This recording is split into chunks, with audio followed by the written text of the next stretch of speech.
صحیح لکھے. نحمده ونصلي على رسوله الكريم اما بعد اعوذ باللہ من الشیطان الرجیم بسم اللہ الرحمن الرحیم. A very warm welcome to you all. آج ہماری سیرت النبی صلی اللہ علیہ وسلم کا لیکچر نمبر 54 ہوگا.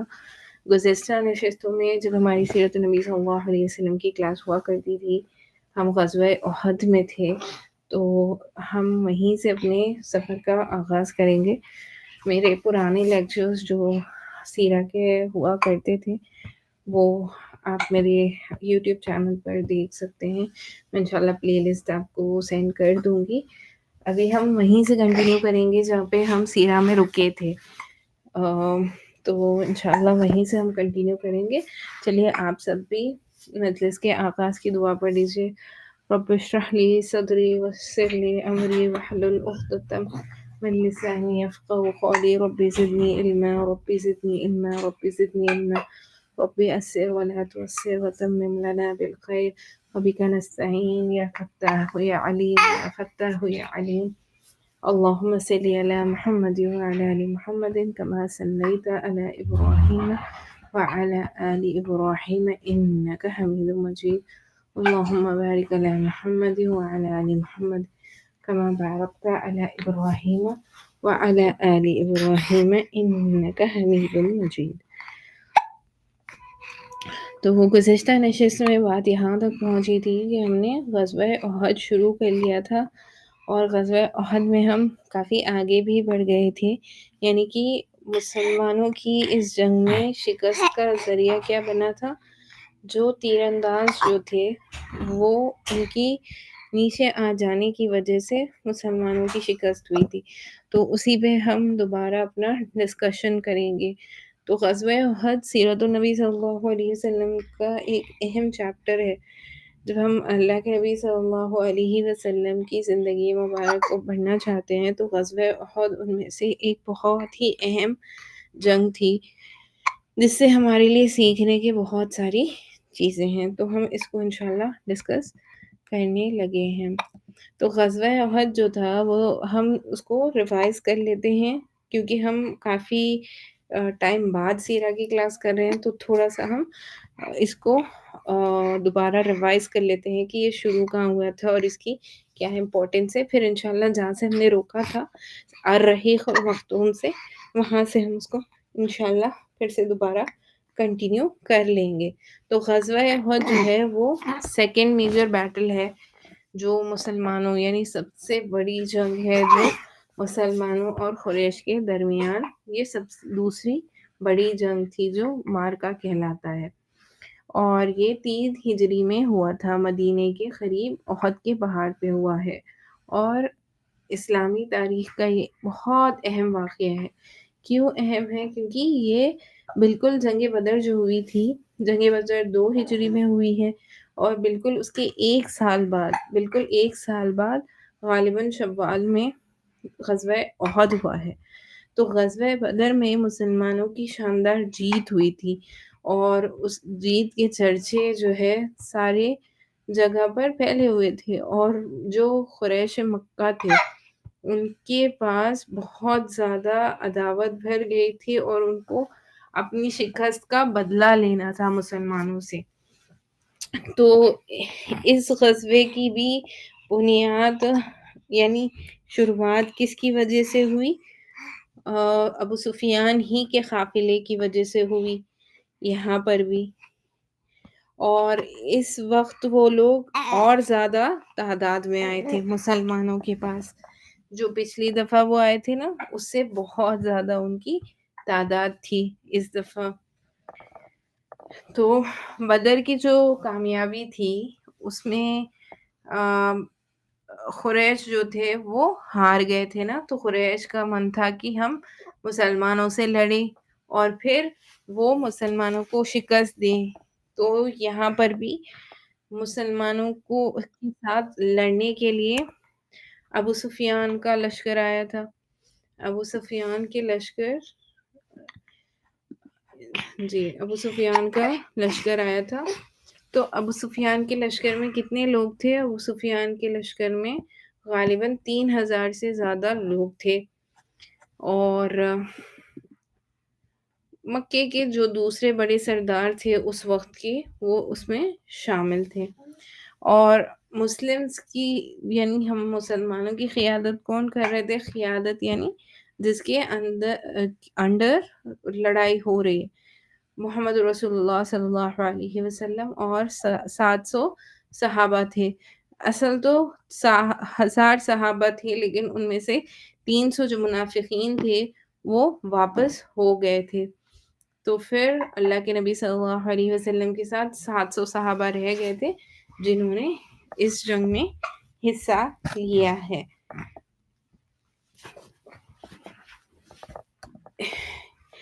تو اس جنگ میں ہوا کیا تھا؟ اللہ کے نبی صلی اللہ علیہ وسلم نے ساری صحابہ کو اپنی اپنی جگہ دی تھی کہ کون کہاں پر کھڑے کر جنگ لڑے گا۔ اسی طریقے سے 50 تیر اندازوں کو اللہ کے نبی صلی اللہ علیہ وسلم نے جبل رما پہ کھڑایا تھا کہ وہ تیر انداز تھے اور وہ وہاں سے تیر اندازی کریں گے۔ تو یہ تیر اندازی کہ ڈیسیجن کس کا تھا؟ اللہ کے نبی صلی اللہ علیہ وسلم کا تھا۔ تو اللہ کے نبی صلی اللہ، مجھے 2 منٹ دیجیے، really sorry۔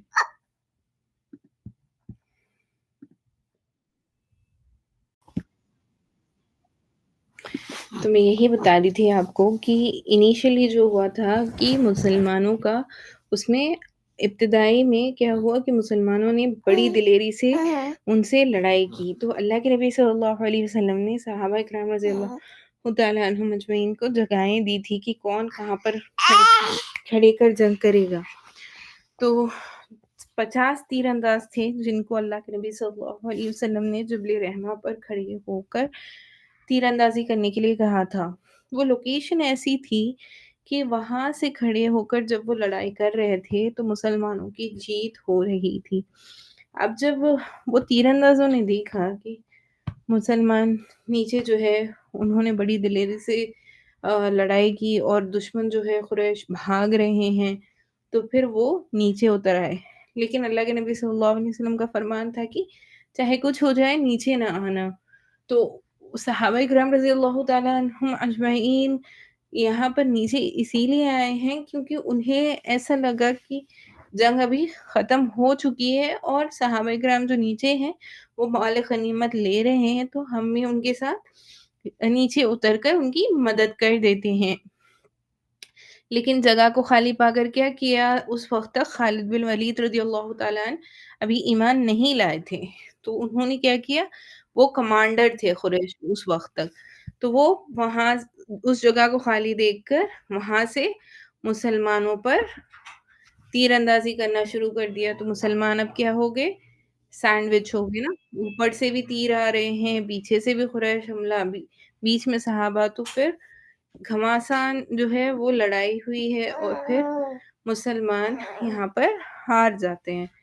پھر ہارنے کا سبب یہی ان کا نیچے آنے کا بن جاتا ہے کہ مسلمان جو ہے اسی وجہ سے ہارے تھے۔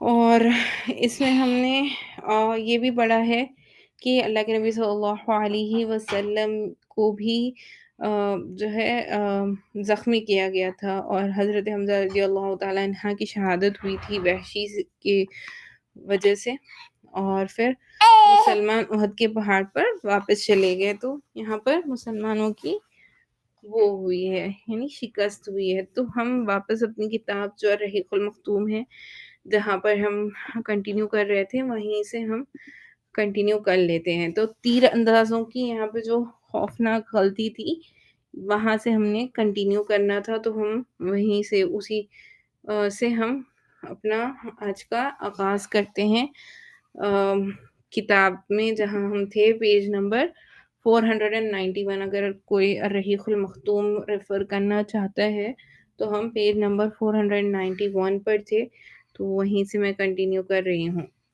تو یہاں پہ ہمارے ٹاپک کا نام ہے تیر اندازوں کی خوفناک غلطی۔ لیکن عین اس وقت پر جب یہ مختصر سا اسلامی لشکر اہل مکہ کے خلاف تاریخ کے اوراق پہ ایک اور شاندار فتح ثابت کر رہا تھا، جو اپنی تابناکی میں جنگ بدر کی فتح سے کہیں کسی طرح کم نہ تھی۔ یعنی ابتدا میں کیا ہوا تھا کہ مسلمانوں کا اپر ہینڈ تھا نا، مسلمانوں کو فتح حاصل ہو رہی تھی۔ جیسے جنگ بدر میں دلیری سے مسلمانوں نے، صحابہ نے جنگ کی تھی، اسی طریقے سے صحابہ رضی اللہ تعالیٰ عنہم اجمعین یہاں پر بھی بڑی ہی دلیری سے جنگ کر رہے تھے، اور یہ جنگ بھی اگر جو ہے آپ سمجھیں تاریخ میں لکھی گئی ہے، لیکن مسلمانوں کی جیت بھی ہوتی۔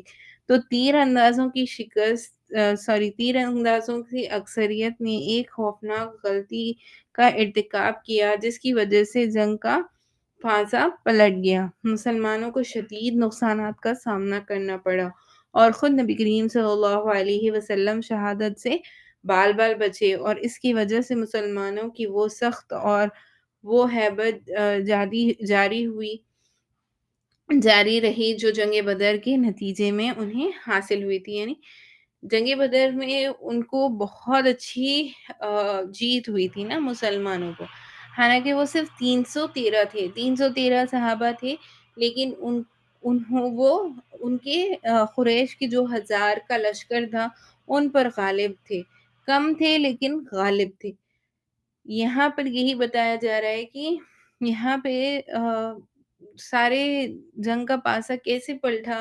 وہ جو تیر انداز صحابہ رضی اللہ تعالیٰ عنہم اجمعین جب لے رما پر تھے، وہ جب نیچے آ گئے تو وہاں سے پاسا پلٹا، کیونکہ اس جگہ کو خالی دیکھ کر خالد بن ولید رضی اللہ تعالیٰ عنہ، اس وقت تک جب وہ ایمان نہیں لائے تھے تو ہم ان کو خالد بن ولید ہی کہیں گے، تو وہ جو قریش کے کمانڈر تھے انہوں نے اس جگہ کو خالی دیکھا، تو وہاں پر مسلمانوں کو اوپر سے تیر برسانے شروع کر دیے۔ تو آپ سمجھیں اسٹریٹجکلی آپ اگر جنگ کا نقشہ دیکھیں گے، میں انشاءاللہ کوشش کروں گی انشاءاللہ اگلے سیشن میں سیرہ کی، کہ ایک میپ کے ذریعے آپ کو سمجھاؤں کہ کہاں پر کون کون کھڑا تھا، تو آپ کو انشاءاللہ اور اچھے سے سمجھ میں آئے، اور وہ لوکیشن کیوں اتنی امپورٹنٹ تھی، جو تیر اندازوں کی لوکیشن اللہ کے نبی صلی اللہ علیہ وسلم نے ڈیسائیڈ کی تھی نا، وہ کیوں اتنی امپورٹنٹ تھی۔ تو یہاں پر یہی بتا رہے ہیں مصنف کہ پچھلے صفحات میں گزر چکا ہے کہ رسول اللہ صلی اللہ علیہ وسلم نے 3 اندازوں کو فتح ہو یا شکست ہو، ہر حال میں اپنی پہاڑی مورچے پر ڈٹے رہنے کی کتنی سخت تاکید فرمائی تھی۔ تو اللہ کے نبی صلی اللہ علیہ وسلم نے یہ کہا تھا کہ چاہے ہماری فتح ہو یا ہماری شکست ہو، تم اپنی جگہ پر ڈٹے رہو گے، تم اپنی جگہ کو چھوڑ کر نیچے نہیں آؤ گے۔ لیکن ہم یہاں پر یہ بالکل نہیں کہیں گے کہ صحابہ کرام رضی اللہ تعالیٰ عنہم اجمعین جو نیچے آ گئے تھے، جو صحابی نیچے آ گئے تھے، وہ اس وجہ سے آئے کہ انہوں نے اللہ کے نبی صلی اللہ علیہ وسلم کا حکم نہیں مانا، ایسا بالکل نہیں ہے، ہم ایسا نہیں کہیں گے۔ ہو سکتا ہے کہ اللہ کے نبی صلی اللہ علیہ وسلم کی بات ان کو یہاں تک ایسے سمجھ میں آئی کہ صرف ان کا حکم جو ہے اللہ کے نبی صلی اللہ علیہ وسلم کا، وہ جنگ تک کے لیے ہے۔ جنگ جب ختم ہو گئی، کیونکہ شروع میں مسلمانوں کو فتح حاصل ہو رہی تھی اور مشرکین مکہ جو ہے وہ پیچھے ہٹ کر بھاگنے لگے تھے، تو صحابہ کو ایسے لگا کہ ابھی جنگ ختم ہو گئی ہے، اس وجہ سے وہ نیچے آئے ہیں۔ لیکن ان ساری تاکیدی احکامات کے باوجود جب انہوں نے دیکھا کہ مسلمان دشمن کا مال غنیمت لوٹ رہے ہیں، تو ان پر حب دنیا کا کچھ اثر غالب آ گیا، چنانچہ بعض نے بعض سے کہا، غنیمت غنیمت، تمہارے ساتھی جیت گئے، اب کاہے کا انتظار ہے۔ تو یہاں پہ یہ بھی بتایا جا رہا ہے اس سیرہ کی کتاب میں کہ دیکھیں صحابی ہیں، اللہ کے رسول صلی اللہ علیہ وسلم کے صحابی ہے، لیکن انسان سبھی ہے، سبھی سے جو ہے جانے انجانے غلطی ہو جاتی ہے، یہ یہاں پر واضح کیا گیا ہے۔ اس آواز سوری اس آواز کے اٹھتے ہی ان کے کمانڈر حضرت عبداللہ بن جبیر رضی اللہ تعالیٰ عنہ نے انہیں رسول اللہ صلی اللہ علیہ وسلم کا احکام یاد دلایا، فرمایا کیا تم لوگ بھول گئے کہ رسول اللہ صلی اللہ علیہ وسلم نے تمہیں کیا حکم دیا تھا؟ لیکن ان کی غالب اکثریت نے اس یاد دہانی پر کان نہ دھرا اور کہنے لگے خدا کی قسم ہم بھی لوگوں کے پاس ضرور جائیں گے اور کچھ مال غنیمت ضرور حاصل کریں گے۔ تو جو کمانڈر تھے اس تیر اندازوں کے، عبداللہ بن جبیر رضی اللہ تعالیٰ عنہ، انہوں نے اللہ کے نبی صلی اللہ علیہ وسلم کا فرمان بھی انہیں یاد دلایا تھا، لیکن اس وقت صحابہ رضی اللہ تعالیٰ عنہم اجمعین جو نیچے آ گئے تھے انہوں نے اس طریقے سے ان کو جواب دیا۔ 40 تیر اندازوں نے اپنا مورچہ چھوڑ دیا اور مال غنیمت سمیٹنے کے لیے عام لشکر میں جا شامل ہوئے۔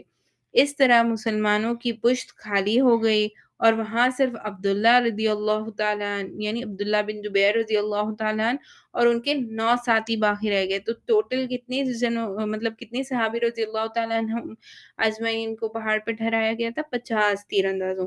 اب اس میں سے جب 40 نیچے اتر گئے ہیں تو بچے کتنے ہیں؟ صرف 10۔ 10 میں بھی ایک کمانڈر ہیں عبداللہ بن زبیر رضی اللہ تعالیٰ عنہ اور 9 جو ہے ان کے ساتھی ہے، وہی باقی رہ گئے۔ تو اپنے مورچے پہ ڈٹے رہے، یا تو انہیں اجازت دی جائے یا وہ اپنی جگہ دے دیں گے۔ یعنی اگر انہیں جب تک اللہ کے نبی صلی اللہ علیہ وسلم کا فرمان نہیں مل جاتا کہ وہ اپنی جگہ سے ہٹ سکتے ہیں، وہ نہیں ہٹیں گے۔ تو کل 9 صحابی اور عبداللہ بن زبیر رضی اللہ تعالیٰ عنہ تھے۔ اس کے بعد اگلا جو ہمارا ٹاپک ہے وہ ہے اسلامی لشکر مشرکین کی نرگے میں، یعنی حضرت خالد بن ولید جو اس سے پہلے 3 بار اس مورچے کو سر کرنے کی کوشش کر چکے تھے، اس سنہرے موقع سے فائدہ اٹھاتے ہوئے نہایت تیزی سے چکر کاٹ کر اسلامی لشکر کی پشت پہ جا پہنچے اور چند لمحوں میں عبداللہ بن زبیر رضی اللہ تعالیٰ عنہ اور ان کے ساتھیوں کا صفایا کر کے مسلمانوں پر پیچھے سے ٹوٹ پڑے۔ ان کے شیشواروں یعنی شیشوار یہاں پہ تیر اندازوں کو کہا جاتا ہے، نے ایک نعرہ بلند کیا جس سے شکست کردہ مشرکین کو اس نئی تبدیلی کا علم ہو گیا۔ یعنی جو شیشور ہوتے ہیں، جو آپ سمجھیں جنگ میں نا 3-4 اہم لوگ ہوتے ہیں۔ ایک تو جو تیر انداز ہوتے ہیں، ایک جو جھنڈا جو لشکر کا جھنڈا لیے ہوئے ہوتے ہیں، علمدار جو ہوتے ہیں وہ ہوتے ہیں۔ تو کوئی بھی جنگ میں اگر آپ سیرہ شروع سے پڑھیں گے تو آپ کو پتہ چلے گا کہ کوئی بھی جنگ میں یہ جو جھنڈا لیے ہوئے صحابی ہوتے ہیں یا مشرکین کی طرف سے جو بھی جھنڈا لیے ہوئے تھے نا، یہ جھنڈا بہت امپورٹنٹ ہوتا ہے۔ کیوں امپورٹنٹ ہوتا ہے؟ کیونکہ جب تک جنگ میں جھنڈا لہراتا ہوا رہتا ہے، اس سے پتہ یہ چلتا ہے کہ جنگ ابھی جاری ہے، جنگ ابھی ختم نہیں ہوئی ہے۔ تو یہ جو مشرکین تھے جب انہوں نے اس جگہ کو خالی پایا تو انہوں نے وہاں پر اپنے شیشواروں کو اور تیر اندازوں کو کھڑا کر دیا اور وہاں سے مسلمانوں پر حملہ کرنے لگے۔ اور پھر انہوں نے جب جھنڈا لہرایا تو ان کے جو لوگ پیچھے سے بھاگ رہے تھے انہیں بھی یہ علم ہو گیا کہ جنگ ابھی ختم نہیں ہوئی ہے اور جنگ کی حالات میں تبدیلی آ پڑی ہے۔ اور ادھر قبیلہ بنو حارث کی ایک عورت عمرہ بنت القامہ نے لپک کر زمین پر پڑا ہوا مشرکین کا جھنڈا اٹھا لیا۔ پھر کیا تھا؟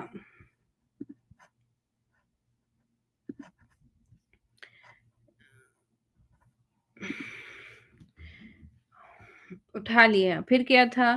بکھرے ہوئے مشرکین اس کے گرد سمٹنے لگے اور ایک نے دوسرے کو آواز دی، جس کے نتیجے میں وہ مسلمانوں کے خلاف اکٹھے ہو گئے اور جم کر لڑائی شروع کر دی۔ تو وہ جو بکھرے بکھرے ہو گئے تھے نا، جو مسلمان جو پہلے نیچے بہت دلیری سے ان سے لڑائی کی تھی، اس وجہ سے جو نیچے جو پہاڑ کے نیچے جو مشرکین تھے وہ ادھر ادھر ہو گئے تھے نا، تو جب انہوں نے ان میں سے اس عمرہ بنت القامہ نے ایک عورت تھی، آپ اگر شروع سے میرے دوسرے جو پچھلے والے یہ سیرہ کے لیکچرز میں غزوہ احد کے پچھلے لیکچرز اگر آپ دیکھیں گے تو اس میں نے یہ بات بتائی ہے کہ جو غزوہ احد کے لیے قریش آئے تھے ان کے ساتھ اس دفعہ عورتیں بھی آئی تھیں، اور ان عورتوں کا کام کیا تھا، وہ اپنے مردوں کو ہمت دلیری اور بہت جذبے سے لڑنے کے لیے ابھارتی تھی۔ تو انہی میں سے ایک عورت جس کا نام بھی یہاں پہ مینشن کیا گیا ہے، امرا بنت القامہ، اس نے زمین پر جو گرا ہوا جھنڈا تھا مشرکین کا اسے اٹھا لیا۔ تو جب جھنڈے کو لہراتا ہوا دیکھا گیا تو ابھی پتہ چلا مشرکین کی جنگ بھی نہیں ہوئی ہے، تو اسی طریقے سے وہ ایک دوسرے کے نزدیک آنے لگے اور پھر ان کی ایک اکٹھا ہو گئے جماعت۔ اب مسلمان آگے اور پیچھے دونوں طرف سے گھیرے میں آ چکے تھے۔ کیوں؟ کیونکہ آگے تو مشرکین تھے ہی، وہ لڑائی کر رہے تھے جو نیچے تھے۔ اب پیچھے سے ان کے اوپر تیر اندازوں کی جو جگہ تھی وہاں سے بھی مشرکین کا حملہ آنے لگا، تو مسلمان بالکل دونوں طرف سے گھیرے گئے تھے، گویا چکی کے دو پٹوں کے بیچ میں پڑ گئے تھے۔ رسول اللہ صلی اللہ علیہ وسلم کا کا فیصلہ اور دلیرانہ اقدام۔ اس وقت رسول اللہ صلی اللہ علیہ وسلم صرف 9 صحابہ رضی اللہ تعالیٰ عنہم اجمعین کی نفری کے ہمراہ پیچھے تشریف فرما تھے اور مسلمانوں کی ماردار اور مشرکین کے کھڑے جانے کا منظر دیکھ رہے تھے۔ تو آپ دیکھیں جنگ میں اللہ کے نبی صلی اللہ علیہ وسلم بھی موجود تھے اور بہت سے صحابہ نے کیا کیا، اللہ کے نبی صلی اللہ علیہ وسلم کے اطراف ایک ڈھال سی بنا لی کہ اللہ کے نبی صلی اللہ علیہ وسلم کو کوئی تکلیف نہ پہنچے، اللہ کے نبی صلی اللہ علیہ وسلم تک کوئی تکلیف پہنچے اس سے پہلے اس کے سامنے ہم آ جائیں گے۔ تو صحابہ رضی اللہ تعالیٰ عنہم اجمعین کی یہ ہمیشہ سے عادت تھی کہ کوئی بھی تکلیف، کوئی بھی نقصان اللہ کے نبی صلی اللہ علیہ وسلم تک پہنچنے نہیں دیتے تھے۔ آپ صلی اللہ علیہ وسلم کو ایک دم اچانک خالد بن ولید کے شیشوار دکھائی پڑے۔ اس کے بعد آپ صلی اللہ علیہ وسلم کے سامنے دو ہی راستے تھے، یا تو آپ صلی اللہ علیہ وسلم اپنے 9 رفقا سمیت تیزی سے بھاگ کر کسی محفوظ جگہ چلے جاتے اور اپنے لشکر کو جو اب نرگے میں آیا ہی چاہتا تھا، یعنی دونوں طرف سے جو گھیرے میں آ گیا تھا، اس لشکر میں اللہ کے نبی صلی اللہ علیہ وسلم کے سراؤنڈنگ کتنے صحابہ تھے؟ صرف 9۔ آپ نے اگر دیکھا ہوگا اور پڑھا ہوگا سیرہ میں، یا آپ نے سنا ہوگا سیرہ کے حوالے سے، تو جنگ میں کیا ہوتا تھا کہ جو ہیڈ لیڈر ہوتا ہے نا، جو سپہ سالار ہوتا ہے، وہ اگر جنگ کا پاسا پلٹ جاتا ہے، جنگ میں اگر شکست ہوتی دکھائی دیتی ہے، تو اکثریت یہ کرتی ہے کہ اپنے کچھ سپاہیوں کو لے کر وہ جنگ سے بچ کر کسی نہ کسی طریقے سے بھاگ نکلنے کی کوشش کرتے ہیں۔ تو یہی یہاں پہ بتایا جا رہا ہے کہ اللہ کے نبی صلی اللہ علیہ وسلم، کیونکہ ہمارے لشکر، مسلمانوں کے لشکر کے ہیڈ اللہ کے نبی صلی اللہ علیہ وسلم تھے، تو اللہ کے نبی صلی اللہ علیہ وسلم کے پاس بھی دو راستے تھے، یا تو وہ اپنے جو ان کے ساتھ جو 9 رفقا تھے ان کو لے کر اللہ کے نبی صلی اللہ علیہ وسلم کسی تیز جگہ بھاگ جاتے، یا پھر یا تو اللہ کے نبی صلی اللہ علیہ وسلم آ، وہ جو صحابہ وہاں پر گھیرے میں آ گئے ہیں ان کے پاس رکتے ہیں، ٹھیک ہے،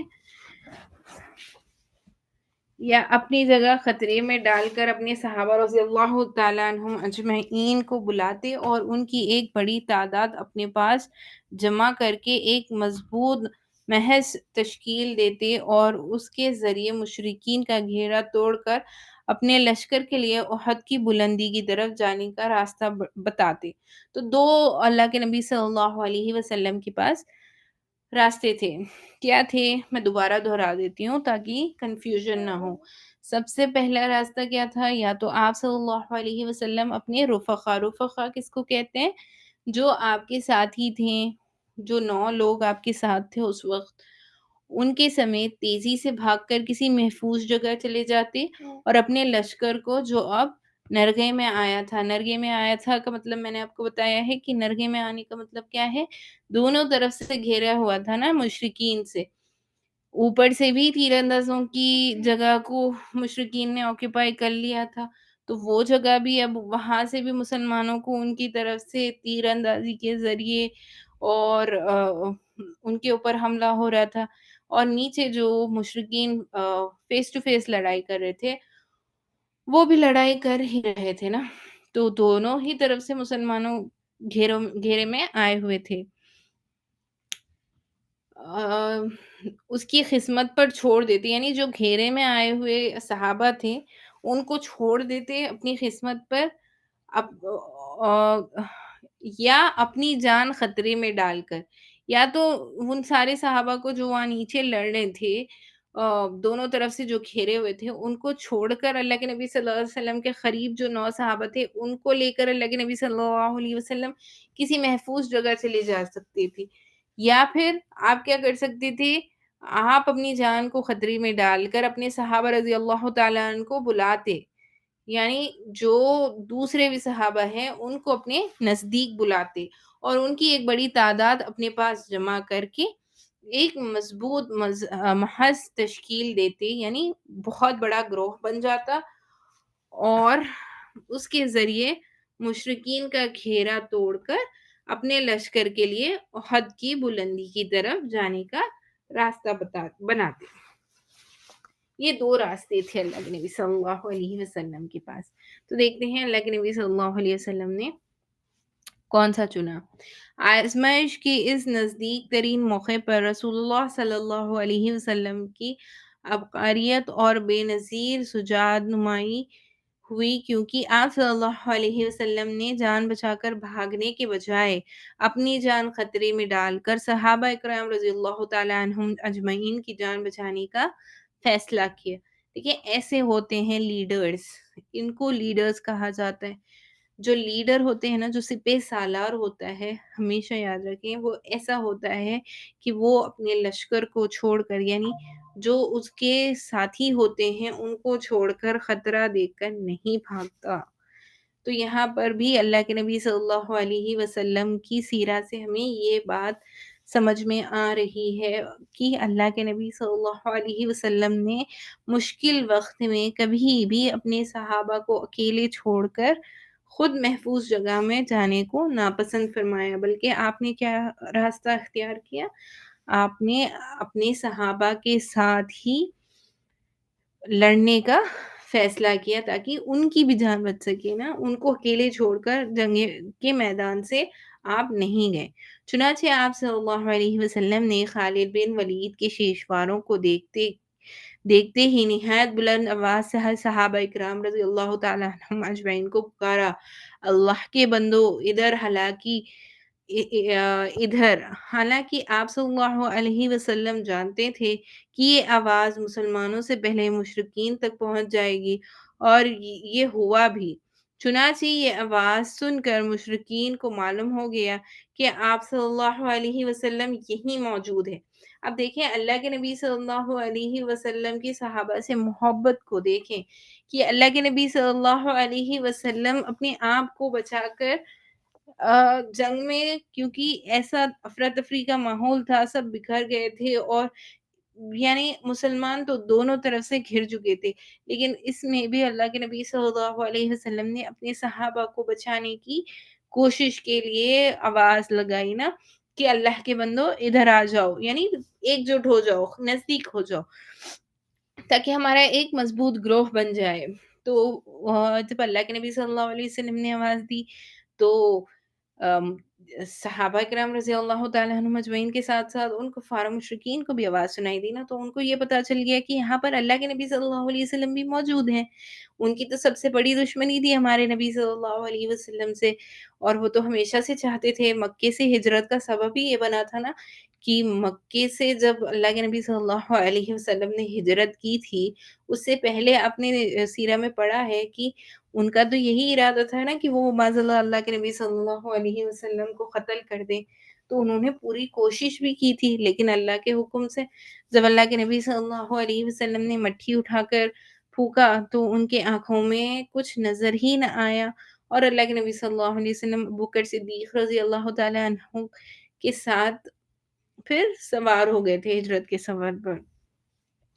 تو چنانچہ یہ آواز سن کر مشرکین کو معلوم ہو گیا کہ آپ صلی اللہ علیہ وسلم یہیں موجود ہیں، لہٰذا ان کا دستہ مسلمانوں سے پہلے آپ صلی اللہ علیہ وسلم کے پاس پہنچ گیا اور باقی شیشواروں نے تیزی کے ساتھ مسلمانوں کو گھیرنا شروع کر دیا۔ اب ہم دونوں محاذوں کی تفصیلات الگ الگ ذکر کر رہے ہیں، یعنی دونوں گروہوں کی، یعنی مشرکین کا کیا پس منظر تھا، مشرکین کے پاس جو تھے ان کی سائڈ میں کیا ہو رہا تھا جنگ میں، اور مسلمانوں کے پاس کیا ہو رہا تھا، اس کو سپریٹلی ہم ڈسکس کرنے لگے ہیں انشاءاللہ۔ یا پھر یہاں پہ ہم روک لیتے ہیں، یہ ٹاپک نیا ٹاپک انشاءاللہ اگلی نشست میں شروع کر لیتے ہیں، یا پھر جی انشاءاللہ اگلی نشست ہی میں سٹارٹ کر لیتے ہیں اگلا ٹاپک۔ اگلا ہمارا ٹاپک ہے مسلمانوں میں انتشار۔ اگر آپ ریفر کر کے آنا چاہتے ہیں اگلی کلاس میں، انشاءاللہ اگلے ہفتے جو ہوگی ہماری کینیڈین ٹائم سٹینڈرڈ سے فرائیڈے کی نائٹ، اور انڈین پاکستان ٹائم سٹینڈرڈ سے آپ کی سیٹرڈے کی مارننگ، تو انشاءاللہ آپ اس کو ریفر کر کے آئیں۔ مسلمانوں میں انتشار، یہ الرحیق المختوم میں پیج نمبر 493 پر ہے۔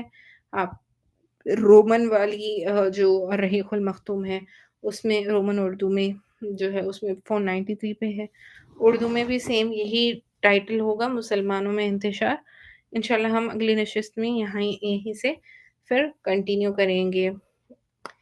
تو چند ایک چیزیں ہیں جو ہم کنکلوڈ کر لیتے ہیں، پھر اس کو روک لیں گے۔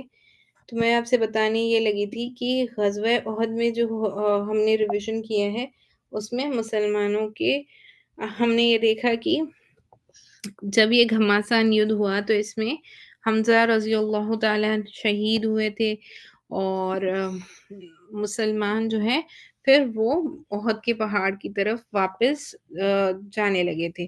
تو یہ والی جو ہماری غزوہ احد ہے نا، یہ ابھی اور چلنی ہے آگے، لیکن ابھی تک ہم نے جو چیزیں یہاں پہ نوٹ کی ہیں جو ہم اپنی زندگی میں اس کو فالو کر سکتے ہیں، وہ چند ایک پوائنٹس یہ ہیں کہ یہاں پہ ہمیں یہ دیکھنا ہے کہ قیادت کی اطاعت کرنا ضروری ہے۔ یہاں پہ ہم نے دیکھا کہ اللہ کے نبی صلی اللہ علیہ وسلم نے تیر انداز صحابہ کو وہاں پر پہاڑی پر رہنے کا حکم دیا تھا، لیکن وہ نیچے آ گئے۔ تو چاہے جنگ ہو چاہے کچھ بھی ہو، یعنی جو ہمارا لیڈر ہوتا ہے نا، ہمیں ہمیشہ اپنے لیڈر کی اطاعت کرنی چاہیے، جو لیڈر ہوتا ہے۔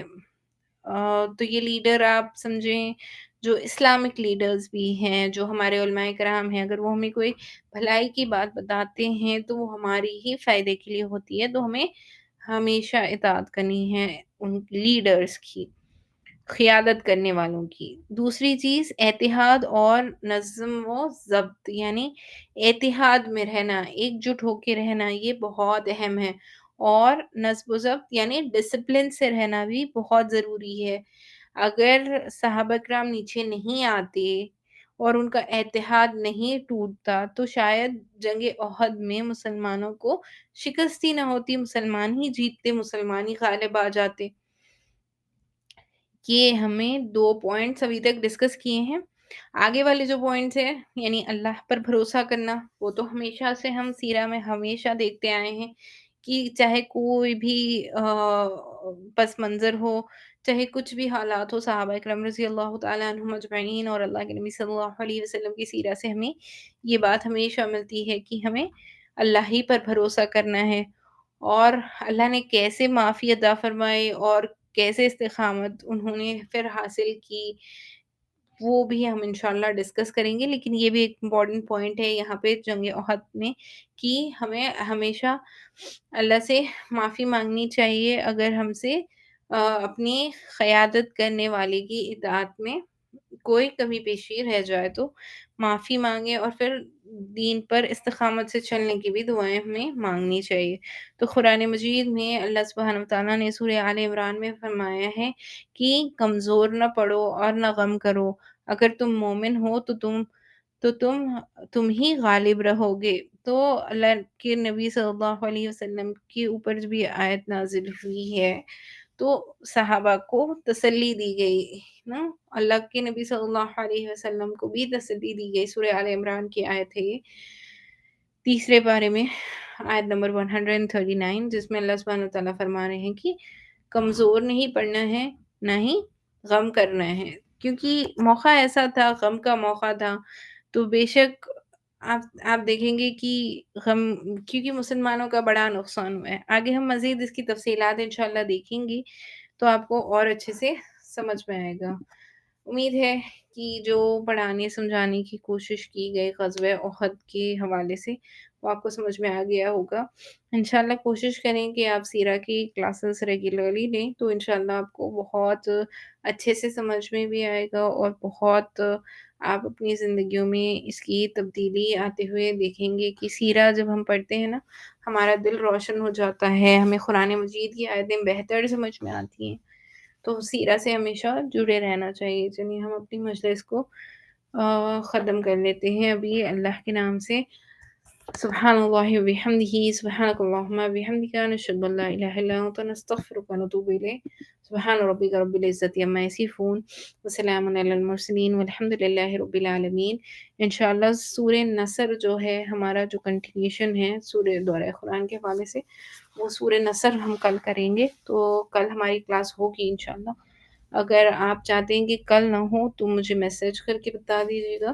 ویسے میں تو کلاس لینا چاہتی ہوں، اگر آپ کے پاس سنڈے ہے، اگر آپ چاہتے ہیں کہ کلاس نہ ہو تو مجھے بتائیے گا، لیکن میں تو لینا چاہ رہی تھی۔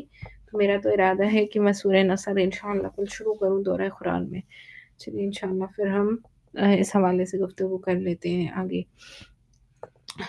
اللہ سبحانہ وتعالیٰ سے یہ دعا ہے کہ ہمارے پڑھنے کو، جڑنے کو، اور اللہ کے نبی صلی اللہ علیہ وسلم کی زندگی مبارک سے اپنی زندگی کو تبدیل کرنے کی جو ہماری کوشش ہے اس کو قبول فرمائے، اور ہم تمام کو اللہ کے نبی صلی اللہ علیہ وسلم کی محبت نصیب فرمائے۔ آمین یا رب العالمین۔ وآخر دعوانا الحمد للہ رب العالمین۔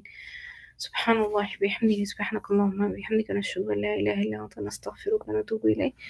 سبحان ربک رب العزت عما یصفون، وسلام علی المرسلین، والحمد للہ رب العالمین۔